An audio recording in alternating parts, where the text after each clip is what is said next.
열왕기상 18장 1절에서 20절 읽고 또 41절에서 46절을 읽도록 하겠습니다. 제가 먼저 읽겠습니다.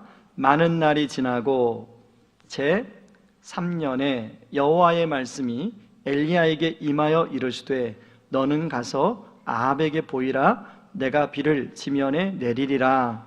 엘리야가 아합에게 보이려고 가니 그때 사마리아의 기근이 심하였더라. 아합이 왕궁 맡은 자 오바댜를 불렀으니 이 오바댜는 여호와를 지극히 경외하는 자라. 이세벨이 여호와의 선지자들을 멸할 때에 오바댜가 선지자 100명을 가지고 50명씩 굴에 숨기고 떡과 물을 먹였더라. 아합이 오바댜에게 이르되 이 땅의 모든 물근원과 모든 내로 가자.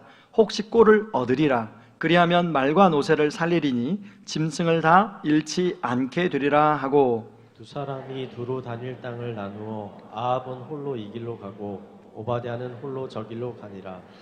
오바댜가 길에 있을 때 엘리야가 그를 만난지라. 그가 알아보고 엎드려 말하되 내 주 엘리야여 당신이시니까. 그가 그에게 대답하되 그러하다. 가서 내 주에게 말하기를 엘리야가 여기 있다 하라. 이르되 내가 무슨 죄를 범하였기에 당신이 당신의 종을 아합의 손에 넘겨 죽이게 하려 하시나이까. 당신의 하나님 여호와께서 살아계심을 두고 맹세하노니 내 주께서 사람을 보내어 당신을 찾지 아니한 족속이나 나라가 없었는데 그들이 말하기를 엘리야가 없다 하면 그 나라와 그 족속으로 당신을 보지 못하였다는 맹세를 하게 하였거늘 이제 당신의 말씀이 가서 내 주에게 말하기를 엘리야가 여기 있다 하라 하시나. 내가 당신을 떠나간 후에 여호와의 영이 내가 알지 못하는 곳으로 당신을 이끌어 가시리니 내가 가서 아합에게 말하였다가 그가 당신을 찾지 못하면 내가 죽임을 당하리이다.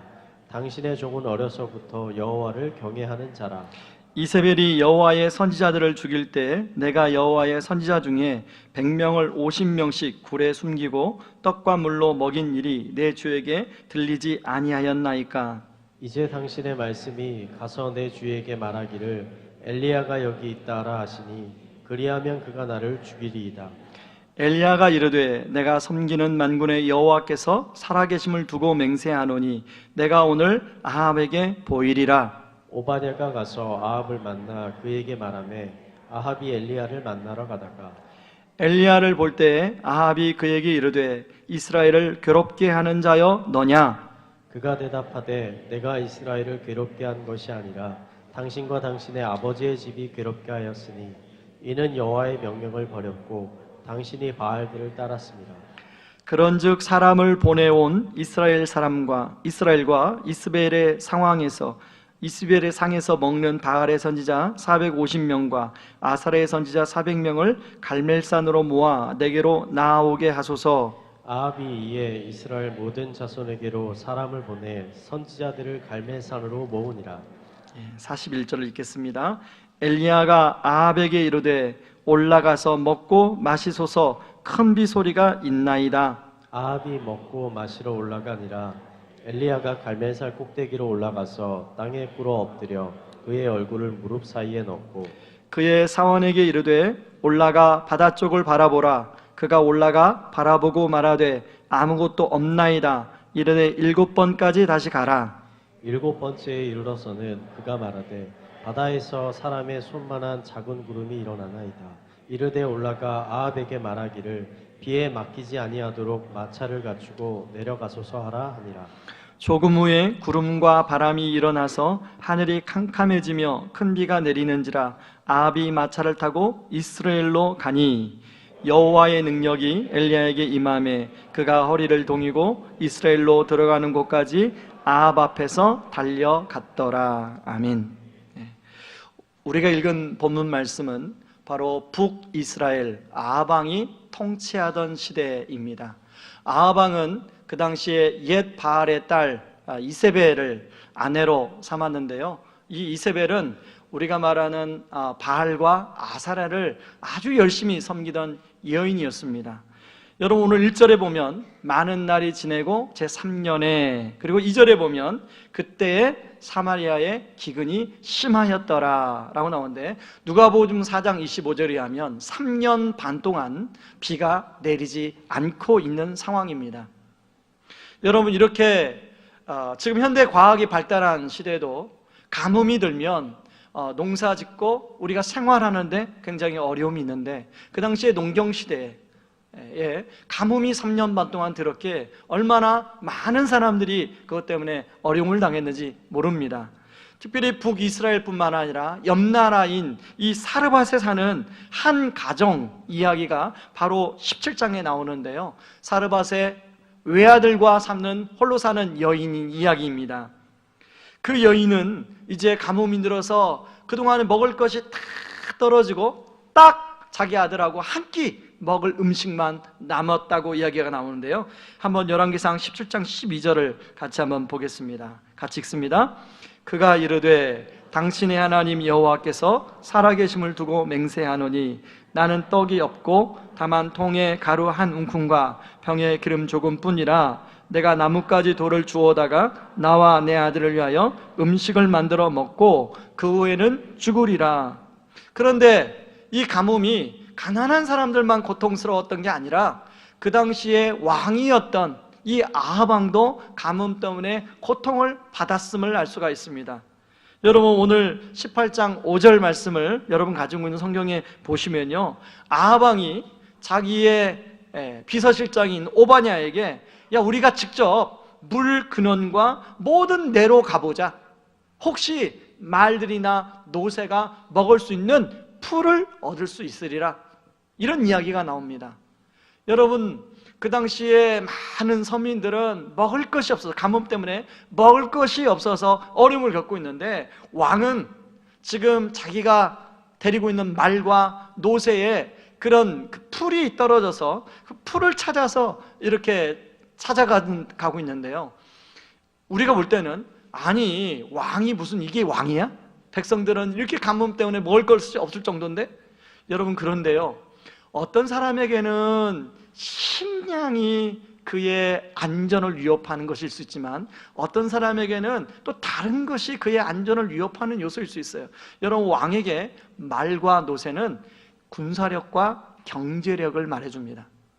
이 말과 노새가 없으면 왕이 힘을 잃어버리고 왕권을 잃어버리게 돼요. 그런 차원에서 아마 아합 왕은 굉장히 이 부분을 중요하게 생각했던 것 같아요.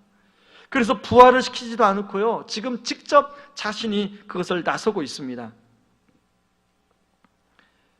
여러분 18장 6절에 보면 왕과 오바댜가 직접, 하나 왕은 이쪽으로 가고 오바댜는 이쪽으로 가서 천국을 수소문하며 물을 찾아서, 꼴을 찾아서 헤매이는 이런 내용이 나오는데요, 여러분 저는 아합 왕이, 이게 상상을 해봅니다. 아합 왕이 자기가 알고 있는 그 수원지를 찾아가서 그 근처에 혹시 풀이나 꼴이 있을까 찾아봤는데 아무것도 없어요.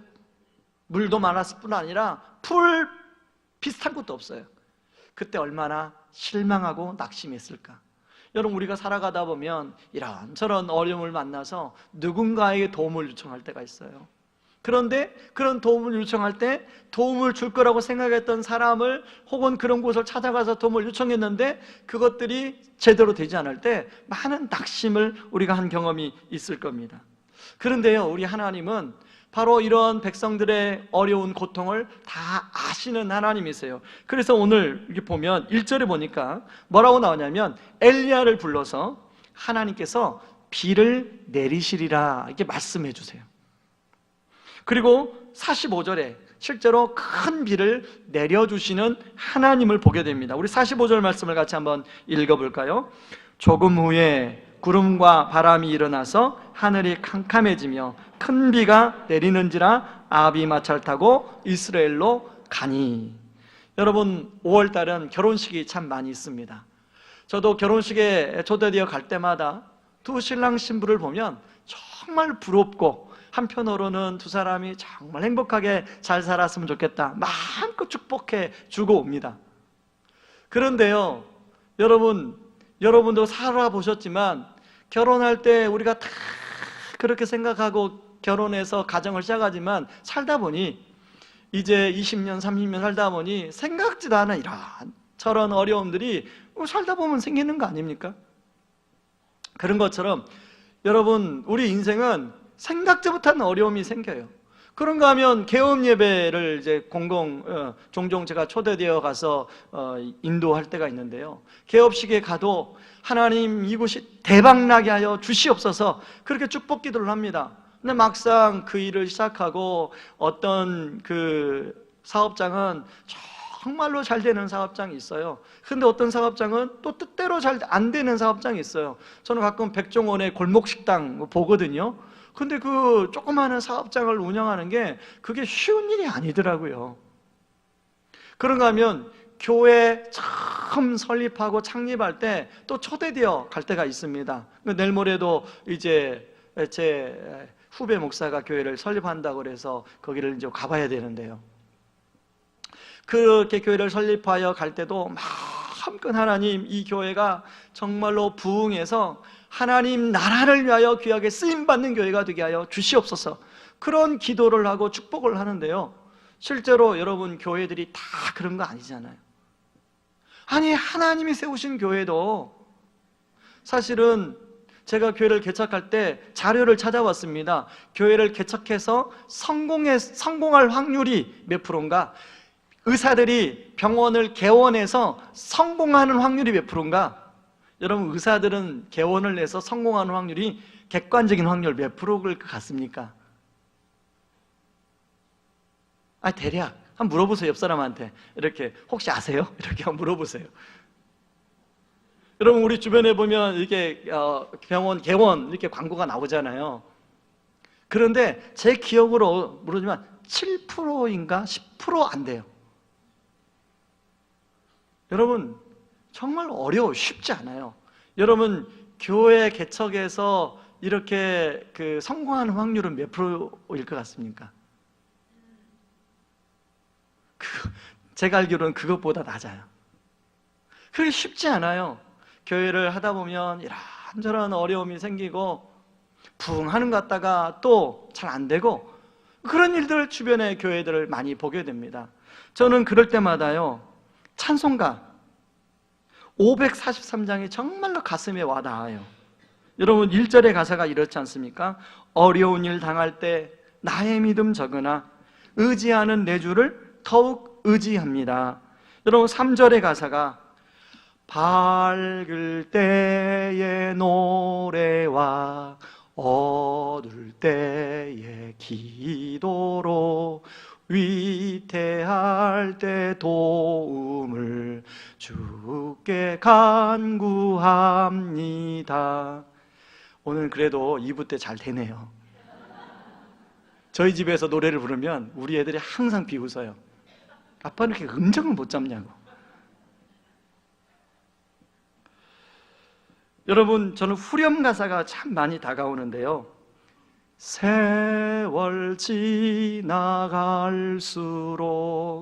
의지할 것뿐일세 무슨 일을 당해도 예수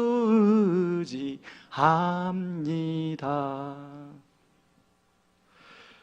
여러분, 오늘 본문에 아합 왕과 그리고 이스라엘 백성들은 가뭄 때문에 어려워하는데, 오늘 예배드리는 우리 성도님 가운데 크고 작은, 가뭄은 아닐지라도 여러분의 인생에 크고 작은 어떤 난관에 부딪히신 분이 계시다면, 여러분, 저는 오늘 45절에 나오는 말씀, 큰 비가 내리는지라, 이 말씀이 여러분의 삶에 은혜로 임하기를 주님의 이름으로 축원합니다. 근데 하나님이 이렇게 큰 비를 이스라엘에게 내리시는데요, 그런 가운데 보시면 사람을 통해 일하시려더라는 겁니다. 여러분, 오늘 하나님이 직접 하실 수도 있는데, 오늘 엘리야를 하나님이 부르시는 내용이 1절에 나와요. 여러분, 1절에 보면 하나님이 엘리야에 가서 아합에게 보이라, 내가 큰 비를 내리리라. 아니, 저는 이 말씀 볼 때마다 하나님이 직접 가서 그냥 내리시면 되는데 왜 굳이 엘리야를 시키시나? 여러분, 하나님이 이제 아합에게 엘리야를 보내서 하라는 말씀이 뭐냐면 17절에 아합왕을 만납니다. 그리고 아합왕에게 엘리야가 뭐라고 하냐면 갈멜산에 바알 선지자 450명, 아세라 선지자 400명 다 모이라고 해라. 그래서 850명의 그런 바알과 아세라 선지자들이 갈멜산에 모이게 됩니다. 그래서 갈멜산에서 뭐 하냐면 진짜 바알과 아세라가 참 신인지, 하나님이 참 신인지를 밝히는 그런 영적 전쟁을 거기서 하게 됩니다. 송아지 한 마리를 이게 잡아놓고요, 그리고 제단을 수축하고 하늘에서 불을 내려서 살라버리면 그 신이 참 신이라는 거예요. 그래서 이스라엘 백성들을 다 모아놓고요, 이스라엘 백성들이 뺑 둘러서 그걸 지켜봅니다. 먼저 바알과 아세라 선지자가 제단 앞에 기도하기 시작합니다. 바알 신이여, 아세라 신이여, 당신이 이곳에 임하소서 라고 기도하는데 그분이 임하질 않아요. 정오가 됐어요. 임하질 않아요. 정오가 지나도 임하지 않으니까 이 사람들이 어떻게 하냐면 칼과 창으로 자기 몸을 자해를 하면서 자기 바알 신과 아세라 신에게 막 울부짖어요. 그리고 밤이 되었는데, 저녁 때가 됐는데도 임하지가 않아요. 이제는 엘리야 차례입니다. 엘리야가 모든 백성들을 다시 가까이 오게 해서 그 제단에 12지파를 상징하는 12개의 돌을 박습니다. 그리고 그 제단 주변에 깊이 도랑을 파요. 그리고 물을 가져오게 해서 그 제단의 송아지 위에 물을 부어서 물이 흘러서 제단의 그 주변의 동아리, 그 고랑까지 물이 가득 차게 만듭니다. 그러고 엘리야가 기도해요. 그게 37절입니다. 같이 한번 읽어볼까요? 같이 읽습니다. 여호와여 내게 응답하소서, 내게 응답하소서. 이 백성에게 주 여호와는 하나님이신 것과 주는 그들의 마음을 되돌이키심을 알게 하옵소서 하매. 그렇게 기도하자 38절에 보니까 이에 여호와의 불이 내려서 번제물과 나무와 돌과 흙을 태우고 또 도랑의 물을 핥은지라. 다시 말해서 하나님의 그 불이, 하나님을 상징하는 불이 그 번제단에 붙어서 그 번제에 있는 송아지만 불살난 게 아니라 그 고랑의 물까지 다 핥아버렸습니다. 여러분, 여기 이 불은 하나님을 상징한다는 거 우리가 다 알고 있습니다. 그런데 왜 굳이 엘리야가 그렇게 하나님께 기도하기 전에 물을 부으라고 했을까요? 바로 그걸 통해서 하나님은 뭘 보여주냐면 그동안에 비를 안 오게 하시는 분, 비를 주관하시는 분, 물을 핥아버리시는 분, 그리고 또 물을 내리시는 분은 누구라고요? 하나님이시라는 거예요. 여러분, 사실은 그 당시에 많은 사람들은요 바알과 아세라를 믿으며 살았는데 바알과 아세라가 비를 주관하는 신이라고 믿었어요. 여러분, 바알과 그 당시에 사람들의 그 믿음의, 여러분, 믿음이라는 것은 신념이라는 게 있습니다. 신념. 그 신념의 사고를 보면 제가 설명하면 여러분 어떻게 그런 걸 믿나 할 정도로 우스운 이야기예요. 바알과 아세라가 사랑을 하게 되면 그 사랑의 결과물로 비가 내린다고 사람들은 생각했어요. 그래서 그 당시에 바알 신과 아세라 신전에는, 바알 신은 남신이고요 아세라 신은 여신인데 그 신전에는 각각 남창이 존재하고 여창이 존재했어요. 그래서 사람들이 제사를 지내면서 어떻게 제사를 지내냐면 바로 성행위를 통해서, 그 남창 여창과 성행위를 통해서 바알 신을, 아세라 신을 자극하는 거예요. 그 더러운 신들 앞에, 그 말도 안 되는 그 잡신들에게 사로잡혀 있는 이스라엘 하나님의 백성들의 모습을 하나님 볼 때 얼마나 마음이 아프시겠어요. 그래서 하나님은 갈멜산에 다 모아놓고 그 신이 비를 주관하는 신이 아니라, 그렇게 해서 비가 내리는 것이 아니라 비는 하나님의 손에 달려있다, 그것을 보여주기 위함이에요. 그러나 아직까지 비가 내리지 않습니다. 갈멜산 꼭대기에 엘리야가 올라갑니다. 그리고 하나님께 기도하기 시작해요. 여기 보면요 41절에 보면 엘리야는 큰 비 소리를 이미 들었어요. 근데 여러분 항상 기도할 때 보면 기도의 응답이 희미하게 들리지만 그것이 실제적으로 응답될 때까지는 반드시 시간이 필요합니다. 엘리야가 큰 빗소리를 들었지만 하나님 앞에 간구하고 기도합니다.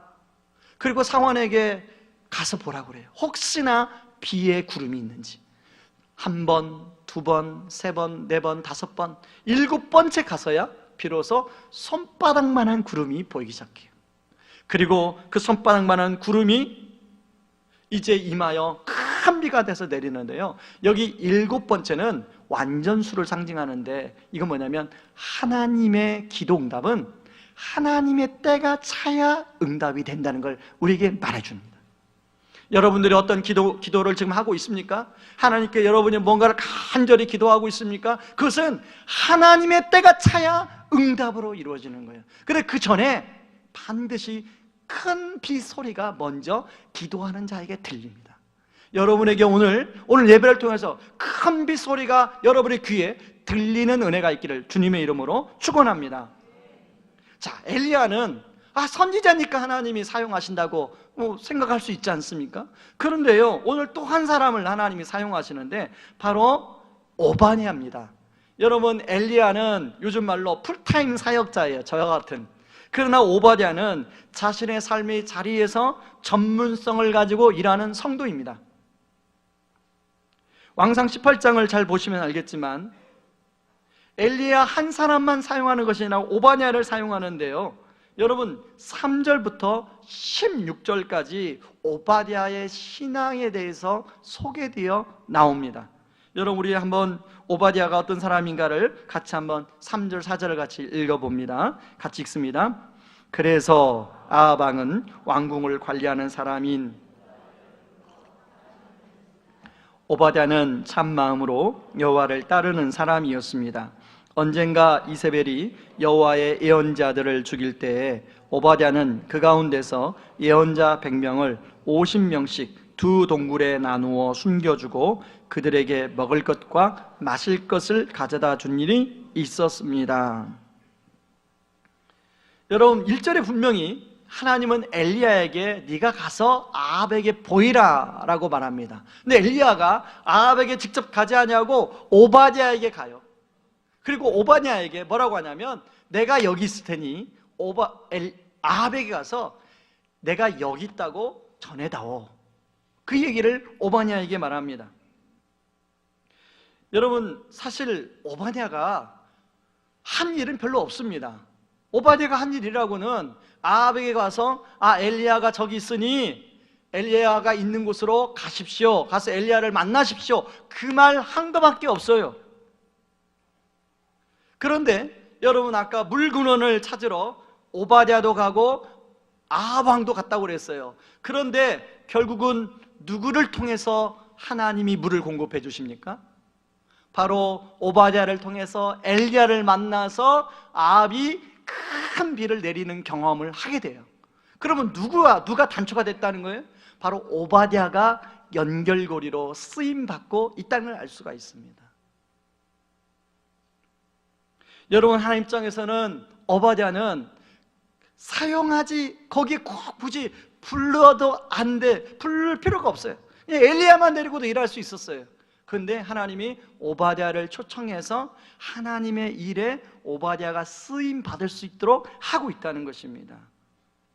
저는 오늘 설교 제목을 영광스러운 초대라는 제목으로 잡았습니다.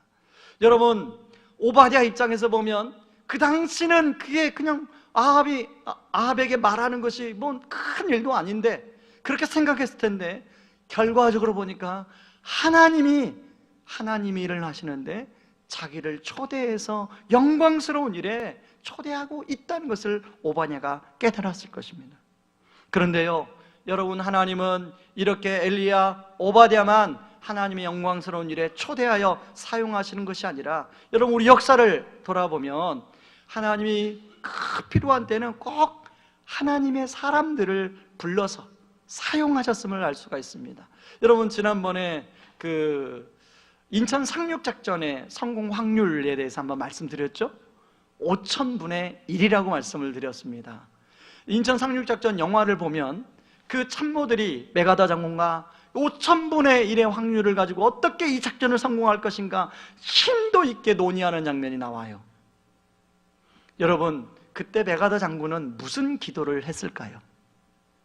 그래서 저는 혹시 그때 했던 메가더 장군의 기도가 있을까 한번 찾아봤는데요, 그 기도는 없고, 여러분 우리가 잘 이미 알고 있는 것처럼 메가더 장군의 자녀를 위한 기도문이 있더라고요.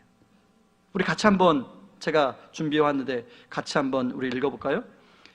제목이요, 내게 이런 자녀를 주옵소서입니다. 같이 한번 읽어보겠습니다.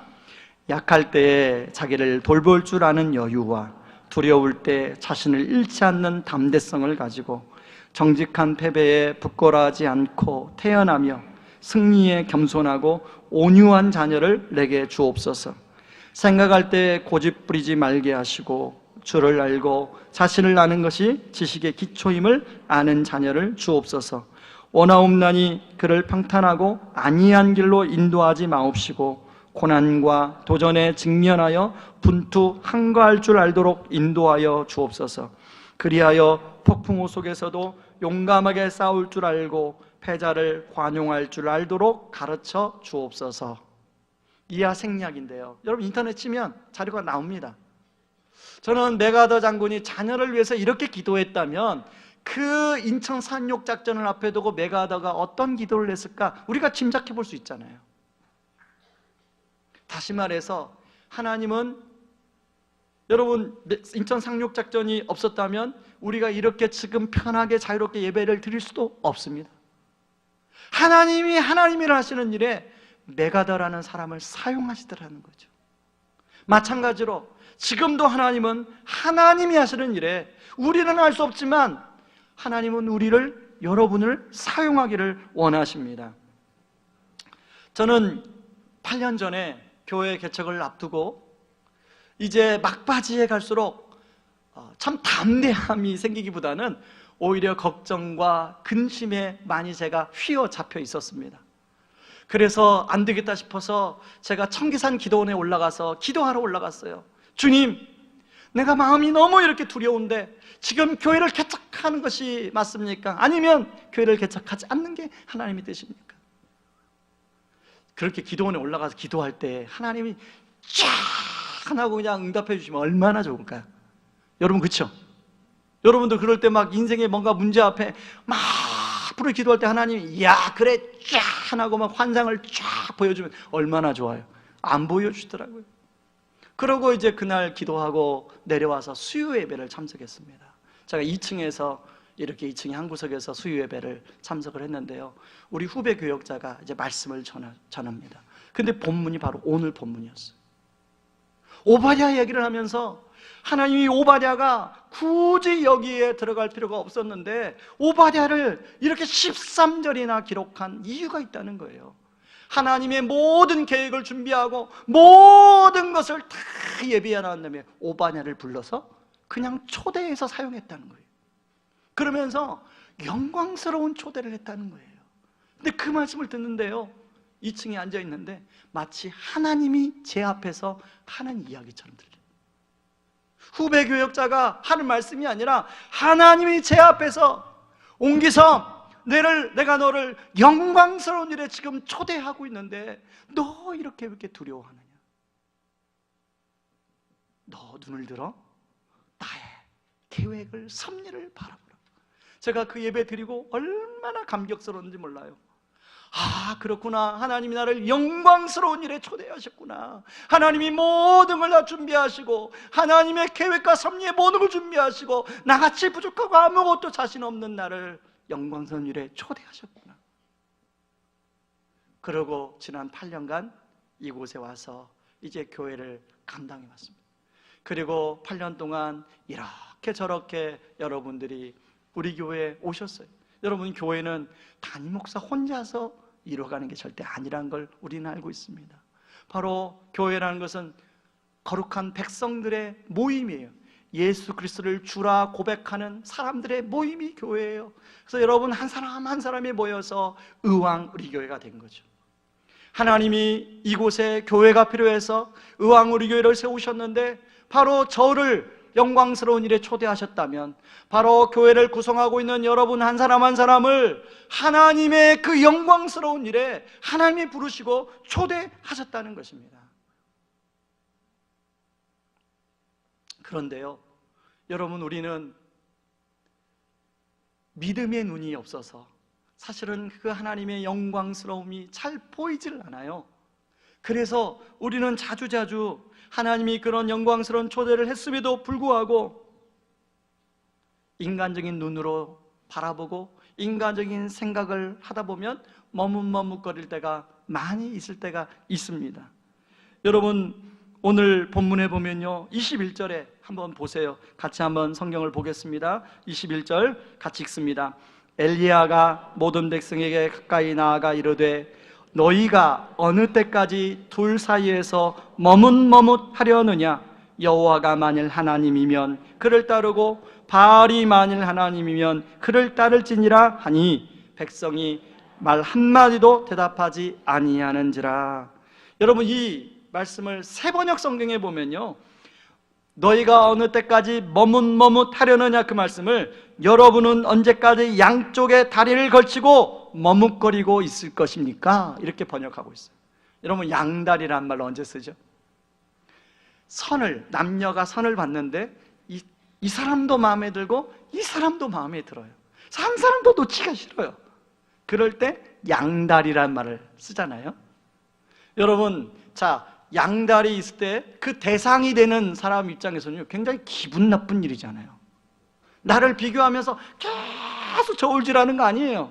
하루는 이 사람 만났다가 하루는 나를 만났다가 나중에 그것을 만약에 상대방이 알게 되면 어떨까요?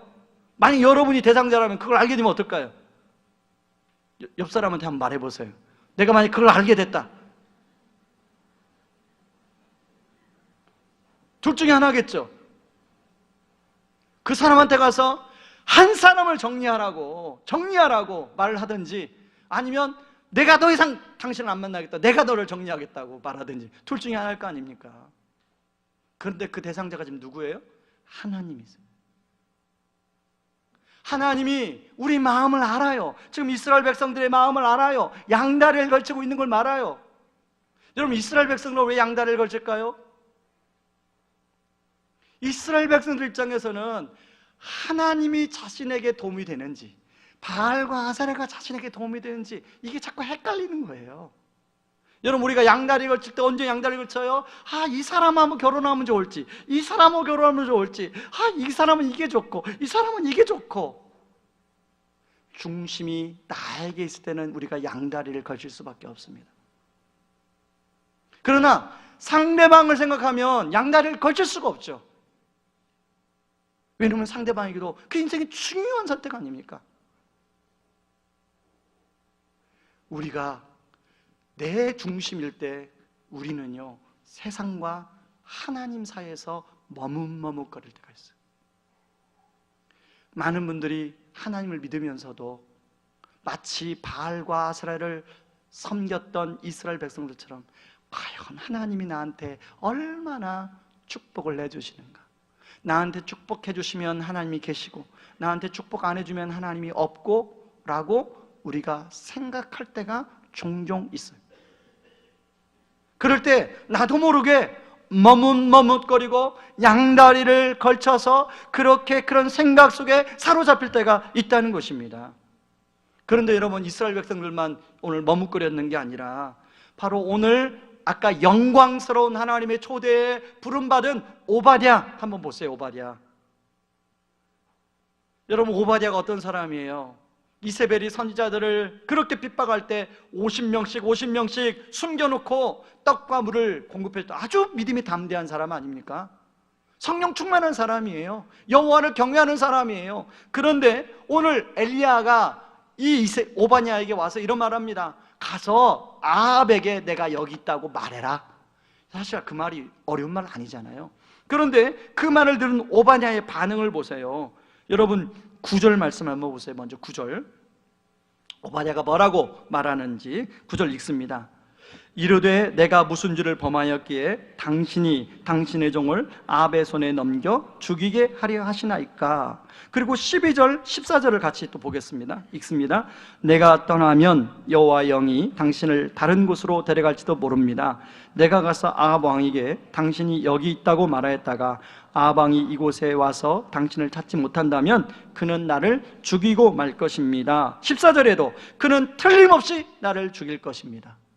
여러분, 자기를 죽일 것이라는 말을 지금 오바댜가 3번이나 하고 있어요. 다시 말해서 오바댜가 초점이 자기에게 맞춰지는 순간 오바댜 역시 두려움에 갇혀버리고 있더라는 거죠. 여러분, 믿음이 없는 사람만 두려움에 갇히는 게 아니에요. 성령 충만했던 사람도 이런 초점이 자기에게 맞춰지는 순간 우리는 두려움 속에 우리가 갇혀져 버려요.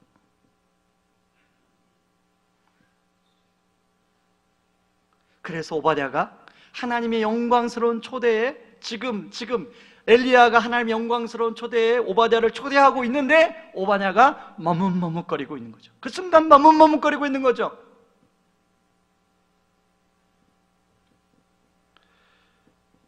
여러분, 아까도 말씀드렸지만 하나님이 영광스러운 초대를 저에게 하셨는데 제가 그 기도원에 가서 했던 기도를 보면 제가 머뭇머뭇거리고 있는 기도였어요.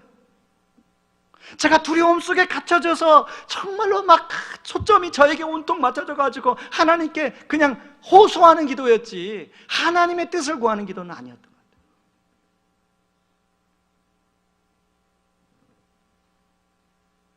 여러분, 그러면 자, 지금은 제가 어떨까요? 머뭇머뭇거릴까요? 머뭇머뭇거리지 않을까요? 지금은 여전히 어떤 때는 담대하고 성령 충만해요. 근데 어떤 순간은 또 두려움이 저를 가득하게 몰아세울 때면 머뭇머뭇거리고 있는 저를 보게 돼요. 오늘 예배 드리는 성도님들 가운데 어떤 분은 우리 교회에 오셔서 야, 이런 교회를 하나님 만났구나, 참 감사하다.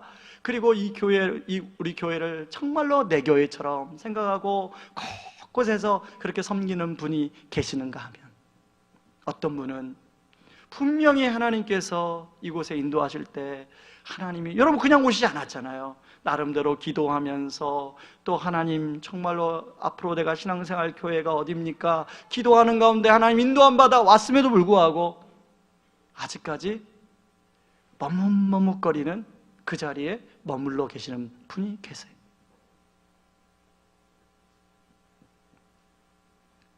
여러분, 하나님은요 몸된 교회를 통해서 하나님 나라를 이루어 가십니다. 아까 우리 영상에 보면 이영순 선교사님 창립 예배를 드리기도 전에 우리 교회에 등록을 했어요. 오자마자 첫 주에 등록을 했어요. 1호 등록교인이에요.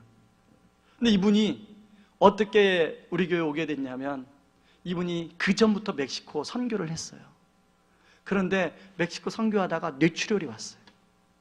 그래서 한국에 치료받고 수술받고 몸이 회복돼서 한국에 섬길 교회를 찾다가 우리 교회에 오셨는데, 그냥 목사님 저 선교사라고 하지 말고 전도사라고 하지 말고 그냥 평신도로 섬기겠습니다. 저희 교회에 있는 동안 계속 평신도로 섬겼어요. 그래서 순장도 했습니다. 근데 여기 있는 동안에 다시금 은혜가 회복되니까 멕시코가 또 부르는 거예요. 멕시코의 아이들이 막 눈에 선한 거예요. 목사님 나 멕시코 다시 가야겠습니다. 그래서 제가 뭐라고 했어요? 아니 순장님, 지금 나이를 생각하셔야지. 지금 70이 넘어가시는데 어떻게 멕시코 가서 그걸 가서 하십니까? 그렇게 말렸는데도 불구하고 주님이 부르시니까 멕시코로 다시 갔어요. 여러분, 아까 그 뒤에 있는 아이들 가족들이요, 우리가 아동 후원원금 여러분들이 3만 원씩 주면 우리가 30만 원을 그곳에 보내는데 그 아이들에게 장학금을 줍니다. 근데 그 장학금을 주면 그 가족이 다 예수를 믿어요. 그분들이에요 지금. 여러분, 하나님은 지금도 하나님의 일을 하나님의 교회를 통해서 하기를 원하세요. 그런데 머뭇머뭇거리다가 아직까지 이게 발을 담그지 않으면 하나님이 여러분을 통해서 일하고 싶어도 하나님은 일할 수가 없잖아요. 저는 오늘 예배가 엘리야가 기도하는 가운데 큰 빗소리가 여러분에 들린 것처럼 여러분의 귀에 큰 빗소리가 들려서 정말로 하나님이 정말로 살아계시는구나, 하나님이 나와 함께 계시는구나 라고 확신하며 머뭇머뭇거리면서 영광스러운 초대로 나아가는 그런 예배가 되기를 주님의 이름으로 축원합니다. 여러분, 우리 하나님은요, 그렇게 머뭇머뭇거리는 이스라엘 백성들에게 갈멜산에서 뭘 보여주시냐면 내가 믿을 만한 사람, 믿을 만한 신이라는 걸 보여줘요. 너희들이 그렇게 머뭇머뭇거릴 필요가 없다. 내가 정말로 살아계신 그 신이다. 바알과 아세라 같은 그런 잡신을 믿지 말고 나를 믿어라. 그걸 보여주는 게 갈멜산이에요. 그런데 여러분, 우리 하나님은 그것만 보여준 게 아니에요. 갈보리산에서 어떤 걸 보여주셨습니까? 갈보리산에서 자기의 아들을 아끼지 아니하시고 우리에게 내어주신 것이 갈보리산이에요. 여러분, 로마서 8장 32절에 보면 이런 말씀이 나와요. 우리 모든 사람을 위하여 당신의 아들까지 아낌없이 내어주신 하나님께서 그 아들과 함께 무엇이든지 다 주시지 않겠습니까? 이 아낌없이 내어주신 하나님을 팀 켈러의 탕부 하나님의 책에 보면, 팀 켈러는 영어 단어 프로디걸이라는 단어로 표현하는데, 이 프로디걸이라는 단어는 무모할 정도로 헤프게 베푸는, 남김없이 다 써버리는 이라는 뜻이 갖고 있어요. 그러니까 우리가 믿는 하나님 어떤 하나님이에요? 전능하신 하나님이신데 남김없이 모든 걸 다 베풀어 주시는, 자신의 사랑하는 사람을 위하여 모든 걸 아낌없이 내어주는 그런 하나님이라는 거예요. 바로 당신이 사랑하는 여러분을 위하여 아낌없이 모든 걸 쏟아 부어주시는 하나님이라는 거예요. 가끔씩요, 아나운서들이 이제 결혼하게 됐다라고 이제 기사들이 나올 때가 있어요. 그 기사를 보면 공통점이 있는데요. 어떻게 해서 이 남편을 만나게 되었습니까? 보면 남편이 뭐 대기업의 자제예요. 나를 옆에서 언제나 든든하게 지원해주고 한없이 나를 밀어주고 끔찍히도 나를 사랑해줘서 결혼을 결심하게 되었습니다. 여러분, 사람은요, 두 가지에 감동하는데, 하나는 나를 정말로 있는 것 없는 것 능력이 많아서 모든 걸 도와주는 거에 감동하고요, 또 하나는 그렇게 도와주는데 나를 사랑하지 않으면 아무 소용없잖아요. 나를 끔찍히도 사랑하는 것에 감동해요. 그죠? 근데 지금 하나님이 그 두 가지를 보여주신 거죠. 여러분들이 머뭇머뭇거릴 때 뭘 보여주세요? 내가 얼마나 전능하신 하나님인지 아니, 그러면서 내가 너희를 얼마나 사랑하는 하나님인지를 아니. 더 이상 머뭇머뭇거리지 말고 영광스러운 초대에 내 손을 잡고 함께 하나님 나라를 위해서 같이 달려가지 않겠냐고, 이런 초대를 여러분에게 오늘 초대장을 주고 있으십니다. 여러분, 저는 오늘 말씀을 마치면서 두 가지 책 이야기에 나오는 예화를 좀 말씀드리려고 합니다. 필립 얀시의 나의 교회, 나의 고민, 나의 사랑이라는 책이 있어요. 그 책의 마지막에 보면 필립 얀시가 한 시골 고등학교에 오케스트라의 연주회에 참여한 내용이 나와요. 그 시골 고등학교 학생들이 오케스트라를 만들어서 연주를 하는데 택한 곡이 가장 어려운 베토벤 교향곡 중에 어려운 곡이에요. 아니나 다를까 이쪽에서 삑소리 나고 저쪽에서 음정도 틀리고 박자도 틀리고 그래요. 그런데 뭐라고 필립 얀시가 이야기하냐면, 만약에 그 학생들이 그 베토벤 교향곡을 그렇게 연습해 연주하지 않았더라면 거기에 있는 그 마을 사람들은 평생 생으로 베토벤 교향곡을 한 번도 들어보지 못했을 것이다. 바로 그런 모습이 바로 교회다라고 얘기를 해요. 여러분, 우리는 교회 하면 세상과는 다른 완벽하고 흠이 없고 정말로 그런 곳이라고 생각하잖아요. 거룩한 곳이라고 생각하잖아요. 그러나 제가 지난번 얘기한 것처럼 그렇게 완벽한 교회는 이 세상에 없습니다. 있다고 하는데요, 여러분이 가는 순간 그 교회는 완벽한 교회가 안 돼요. 왜? 우리가 죄인이기 때문에. 여러분, 우리 교회가 완벽한 교회는 아닙니다. 이런저런 잡음도 나고 또 여러 가지 그런 실망스러운 것도 있고 그렇습니다. 그러나 저는 성령님이 이 교회를 세우시고 지금까지 성령님이 지휘자가 되어서 이 오케스트라, 이 복음을, 하나님 나라를 끊임없이 연주해가는 교회라고 믿습니다. 그 일에 하나님이 우리를 초대하고 계신 거죠. 여러분들을 초대하고 계신 거죠. 또 하나의 책은요, 요즘 다락방에서 함께 나누고 있는 담장을 넘는 크리스찬이라는 책입니다. 지난 1월 안식월 기간 동안에 저는 그 책을 만나고 저 혼자 있기에 너무 아쉽다, 우리 성도들과 함께 나누고 싶다. 지금 그 중에 가장 인상 깊었던 책의 내용이 바로 교회가 유람선이냐 전투함이냐 항공모함이냐. 많은 사람들은 요즘에 교회를 유람선처럼 생각한다는 거예요. 이 교회가 이 유람선이 마음에 들면 이 유람선에 탔다가 저 유람선이 마음에 들면 저 유람선으로 갈아타고 그 다음에 저 유람선이 마음에 들면 저 유람선으로 갈아타는 것처럼 교회를 그렇게 생각한다는 거예요. 근데 교회는 하나님 입장에서는 항공모함이 되어야 된다는 거예요. 왜냐하면 하나님 나라를 위하여 이 땅에서 주님이 오실 때까지 복음을 땅끝까지 전하고 하나님 나라를 행하는 일에 교회를 사용하시는데 항공모함이 되어야 된다는 거예요. 여러분, 항공모함이 전투함처럼 직접 싸우면요, 그 항공모함은 이제 수명이 다 끝난 거예요. 전투함이 아니라는 거예요. 그래서 항공모함은 전략기, 폭격기, 전투기를 띄워서 멀리 있는 적을 공격합니다. 그래서 그 책에서 그렇게 얘기해요. 어떻게 하면 성도 한 사람 한 사람을 F-35 전투기로 만들 것인가? 어떻게 하면 한 사람 한 사람을 정말로 그런 효과적인 전투기로 만들어서 복음을 땅끝까지 전파하게 할 것인가? 저는 그 책을 읽고 도전이 됐어요. 우리 교회가 유람선이 되면 안 되겠구나. 우리 교회가 항공모함이 되면 정말로 하나님이 교회에 맡겨주신 그 비전, 그 꿈을 향하여 나아갈 수 있겠구나. 오늘 예배드리는 우리 모든 성도님들이 정말로 주님이 오시는 날까지 우리 교회가 항공모함이 되어서 주의 복음을 땅끝까지 전하는 그런 교회가 되기를 주님의 이름으로 축원합니다. 우리 시간에 같이 찬양하며 나갈 텐데요, 여러분, 오늘 부르고 싶은 찬양은 시선이라는 찬양입니다. 여러분, 이 시선이라는 찬양의 1절의 가사 보면 이렇게 돼 있어요. 내게로부터 눈을 들어 주를 보기 시작할 때 주의 일을 보겠네. 여러분, 우리는요, 저를 포함하여 우리 모두는 자꾸만 시선이 나에게 있어요. 나에게. 그러면 주의 일이 보이지 않아요. 나에게 있으면 한없는 두려움 속에 갇혀질 수밖에 없어요. 나에게 있으면 우리는 머뭇머뭇거릴 수밖에 없어요.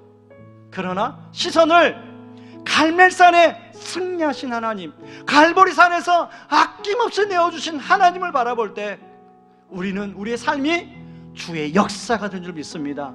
우리의 교회가 주의 나라가 되는 줄 믿습니다. 이 시간에 그런 마음으로 같이 찬양하며 나아갑니다. 내게로부터 눈을 들어 같이 찬양합니다.